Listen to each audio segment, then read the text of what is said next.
துட்டு இல்லைன்னு சிக்கனமாக செய் அப்படின்னு. அசிங்கமாக இருக்கேன். நான் சொன்னேன், ஒன்றும் இல்லை, ஒரே ஒன்று பண்ணு, எல்லா பொம்மைக்கும் மாஸ்க் போட்டுரு, பெயிண்ட் தெரியாது, சரியா? யாராவது வந்தாலும் நம்மளே சொல்லலாம், கொரோனா விழிப்புணர்வு அப்படின்னு சொல்லிடலாம் அப்படின்னு. அதுக்கு அடுத்த பிரச்சனை என்ன தெரியுமாங்க? நம்ம என்ன பண்ண முடியுங்க, தசாவதார செட்டுன்னு ஒன்று வச்சுருக்கேன், 10 பொம்மை, சரியா? ஒவ்வொரு வருஷமும் அதை எடுக்கும்போது தான் நமக்கு மறக்கும், எது எந்த அவதாரத்துக்கு அப்புறம் எந்த அவதாரம். நம்ம அவதாரம் விடாது, சரியா பார்த்து வைங்க, சரியா பார்த்து வைங்கன்னு.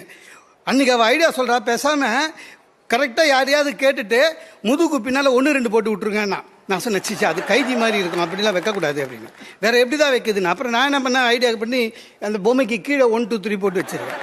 சார் இப்போ கூட தெரியாதுங்க, பிள்ளையாருக்கு சரஸ்வதி லெஃப்ட்டில் உட்காரணுமா ரைட்டில் உட்காரணுமா தெரியாது. ஃப்ரெண்டுக்கு ஃபோன் பண்ணி, இதை சரஸ்வதி பிள்ளையாருக்கு லெஃப்டா ரைட்டான்னு. எங்கே வச்சாலும் அவங்க கோச்சிக்க மாட்டாங்க, நீ ஃபோனை வைடா, நான் IPL கிரிக்கெட்